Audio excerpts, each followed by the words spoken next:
सर्वांना नमस्कार. स्वागत आहे शब्द साधे आपल्या यूट्यूब चॅनलवर. कथा आवडली तर लाईक करा आणि चॅनलवर नवीन असाल तर सबस्क्राईब करायला विसरू नका. लग्नानंतरचे ते गोड दिवस या अगोदरचे 59 एपिसोड आपल्या शब्द साध्या यूट्यूब चॅनलवर अपलोड केले आहेत. कृपया ते जाऊन नक्की पहा. भाग 60. मलाच प्रश्न पडला आहे, ती अगदी निरागसपणे त्याच्याकडे बघत म्हणाली. तो हसतच होता, पण तिला समजतच नव्हते की तो का हसत आहे. प्रिया त्याच्या उत्तराची अपेक्षा करत होती, परंतु तो मात्र मोठमोठ्याने हसत होता. ओ, खरंच सिरियसली विचारत आहे. तुम्ही असं जोक नका समजू. मी काही पण म्हटलं की तुम्ही असं मला वेड्यात का काढता. आई जे म्हणतात ते काही खोटं नाही. तुम्ही असं चार चौघांमध्ये सुद्धा वागले तर लोक काय समजतील आपल्या नात्याबद्दल. तुम्हाला खरंच मी बावड दिसते का. प्रिया सिरियस होत त्याला म्हणाली, हे वेडी, असं नाही ग. आता खरं सांगायचं झालं तर हे लग्न माझं सुद्धा पहिलंच आहे, तुझं पण पहिल्यांदाच आहे. माझ्या पूर्ण खानदानामध्ये मी पहिल्याच हनीमूनला जात आहे.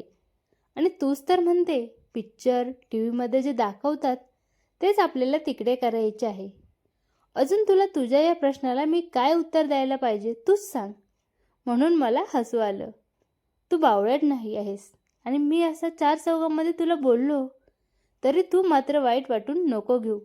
लोकांना जे समजायचं ते समजून घेतील. तुला संसार माझ्यासोबत करायचा आहे, लोकांसोबत नाही.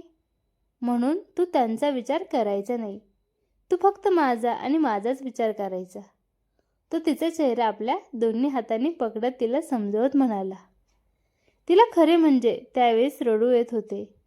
ती पटकन त्याच्या मिठीतून शिरली आणि त्याच्या छातीवर आपले डोके ठेवून आपल्या दोन्ही हातांनी त्याला कवेत घेतले आणि रडू लागली. आता रडायला काय झाले. प्रियांशने तिला विचारले. तुम्ही काय विचार कराल माझ्याबद्दल. काही पण विचारते. प्रिया त्याच्या छातीवरच्या केसांना हळूहळू ओढत म्हणाली, मी नवरा आहे तुझा.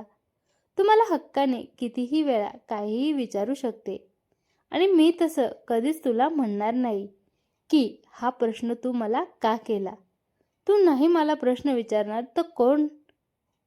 प्रियांश म्हणाला, आपली मुलं विचारतील ना तुम्हाला खूप प्रश्न. प्रिया लगेच म्हणाली, ती मुलंच तर आपण आपल्या जीवनामध्ये येण्यासाठी गोव्याला जायचे आहे. प्रियांश तिच्या हनुवटीला पकडत म्हणाला, इश्श, काही पण. माझ्या आईबाबांना तर घरातल्या घरातच आम्ही झालो. ते नव्हते गेले गोव्याला. प्रिया म्हणाली, ते गोव्याला नव्हते गेले. त्या शेतामध्ये तुझ्या बाबांचं ते मोठं घर आहे ना, तिथे गेले होते तुझ्या आईला घेऊन. प्रियांश म्हणाला, अय्या, तुम्हाला कसं काय माहीत. माझी आजी पण तसंच म्हणायची. प्रिया फटकन म्हणाली, मी हुशार आहे, मला सगळं माहिती असतं. प्रियांश उगाच स्वतःवर अभिमान करत म्हणाला, ठीक आहे, मग एक गोष्ट सांगा, खरी खरी सांगायची. माझ्या आधी असं तुमच्या छातीवर डोकं ठेवून तुमच्या मिठीमध्ये कुणी आलं होतं का. प्रियाने विचारले. हो, खूप जण आले, येतातही आजही, तो सहज म्हणाला. प्रियाचा चेहरा लगेच रागाने रागीट झाला आणि ती रागाने बघत म्हणाली, कोण कोण तुम्हाला असं कोण मिठीत घेतं. कोण आहे ती सटवी. सटवी वगैरे नाही ग.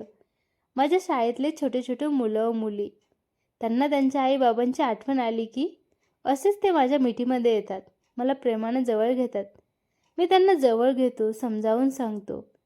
प्रियांश तिचा राग शांत करण्यासाठी म्हणाला. त्याचे उत्तर ऐकताच प्रियाचा राग थोडाफार शांत झाला. थोडा वेळ तिने विचार केला आणि म्हणाली, तसं नाही, मला तुम्हाला हे विचारायचं होतं की तुम्ही एवढे शिक्षण केले आहे, मग एवढ्या शिक्षणामध्ये कुणीतरी अशी असेल ना जिच्या तुम्ही प्रेमात पडले होते. तिला तुम्ही पत्र दिले होते, तिच्यासोबत तुम्ही झाडाखाली बसले, तिच्यासोबत गाणं म्हटलं, एकमेकांसोबत लग्नाची स्वप्न पाहिली होती. आजही तुम्ही तिच्यावर प्रेम करता. अशी तुमच्या आयुष्यात कोणतीच मुलगी नव्हती. असली तर तू काय लग्न करून देणार आहे आता आमच्या दोघांचं. प्रियांशने तिच्या कपाळाला हात लावत विचारले. वेळ पडली तर ते सुद्धा करेल, प्रिया म्हणाली. हे बघ प्रिया, आपण जेव्हा 18-19 वर्षाचे असतो तेव्हा प्रत्येक व्यक्तीच्या जीवनामध्ये कोणीतरी व्यक्ती असते. आपण तेव्हा अल्लड असतो. चांगल्या आणि वाईटाची पारख करणे एवढी बुद्धी आपल्याला नसते. आपल्याला आवडत असते, आपल्याला त्या व्यक्तीसोबत संसार करावासा वाटतो, पण काहीतरी कारण घडते आणि ती व्यक्ती आपल्यापासून त्यानंतर कायमची लांब निघून जाते. आपण त्यांना प्रेम म्हणू शकत नाही, कारण त्या व्यक्तीचे लग्न झालेले असते. त्या व्यक्तीला मूलबाळ झाल्यानंतर ती व्यक्ती आपल्यासाठी एक परकी स्त्री होते.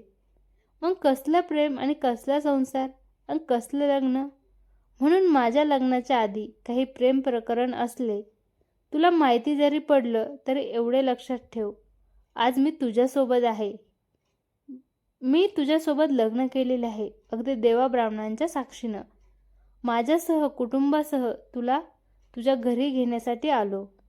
मान सन्मानाने मी तुझ्याशी लग्न केले आहे. तन मन धन मी तुला अर्पण केले आहे.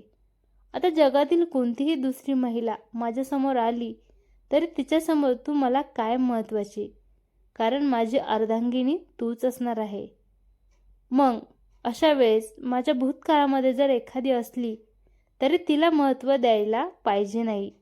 आता माझ्या मनामध्ये आणि माझ्या भविष्यामध्ये जी माझ्या कायम आयुष्यात राहणार आहे, तिला का महत्त्व देत नाहीस? मला ते समजत नाही आहे. बघ, ऐकून घे प्रिया, मी तुझ्यावर फार प्रेम करतो. मी सुखी स्वप्न तुझ्यासोबत आज पाहत आहे. मी काल काय करत होतो, कुणावर प्रेम करत होतो, कुणासोबत काय प्रेमाची स्वप्न पाहिली, त्याच्याबद्दल तू विचार करायचा नाही. तू आजचा विचार करायचा. आज मी तुझ्याजवळ आहे. आज मला तू कशी खुश करायची, मी तुला कसे आनंदी ठेवायची, याची काळजी आपण एकमेकांना करायची आहे. भूतकाळामध्ये डोकावल्यानंतर नक्कीच तुला काहीच भेटणार नाही. दुःख आणि दुःख भेटले तर काय करशील? त्यापेक्षा नको त्या विचार करू नको आणि आज जे समोर आहे त्याचा मनमुरादपणे आनंद घे. प्रियाश पुन्हा तिला एकदा आपल्या मिठीत घेत म्हणाला, तुम्हाला माझ्या भूतकाळाविषयी सुद्धा काही जाणून घ्यायचे नाही आहे का? तिने आश्चर्याने त्याला विचारले. प्रिया, तुला आपली पहिली मिलनाची रात्र आठवते का? त्या दिवशी तू अगदी मन मोकळ्या पडणे तुझे शरीर माझ्या ताब्यात दिले. मी अगदी मन मोकळेपणे तुला आपले बनवले. एका रात्रीमधून आपण 2 वेळा सेक्स केला. आनंद मिळाला. तू खूप आनंदी होती. तुझ्या चेहऱ्यावर माझ्या प्रत्येक स्पर्शाच्या संवेदना होत्या आणि सर्वात महत्त्वाचं म्हणजे माझा स्पर्श तुला हवाहवासा वाटत होता. मग तूच मला सांग, तुझ्या भूतकाळामध्ये जर एखादा व्यक्ती असला तरी तुझ्या वर्तमान काळामध्ये जर आजही त्या व्यक्तीची सावली असती तर तू आणि मी एकमेकांमध्ये शारीरिक संबंध कधीच होऊ दिले नसते. तू मला तुझ्या अंगाला स्पर्शसुद्धा करू दिला नसता. मला त्या रात्री जो आनंद मिळाला त्या आनंदातूनच मला समजले की तुझ्यासाठी मी किती महत्त्वाचा आहे आणि तू माझ्यावर किती प्रेम करते. प्रियाश बोलत होता आणि प्रिया एकसारखी त्याच्याकडे बघत मनात विचार करत होती, किती समजून घेतो मला. प्रिया, तुझ्या मैत्रिणीचा साखरपुडा होता.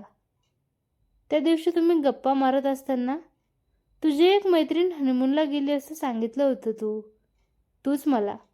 आठवतं का? प्रियाशने विचारले. हो, आठवतं ना, चांगलंच आठवतं. त्याला काय जास्त दिवस थोडी झाले आहे, मी विसरून जाईल. प्रिया आपल्या पदराशी खेळत त्याला म्हणाली. सांग ना, तुमच्या दोघींमध्ये काय गोष्टी झाल्या होत्या? प्रियाशने अतिशय उत्सुकतेने विचारले. तशा काही विशेष गोष्टी झाल्या नव्हत्या, अशाच साध्या सोप्या, प्रिया म्हणाली. आपल्या पदराला आपल्या तोंडामध्ये दाताखाली दाबत त्याला पुन्हा ओढत म्हणाली. सांग ना, त्या कशा पण असू दे, साध्या सोप्या, अशा तशा, मला ऐकून घ्यायचं आहे.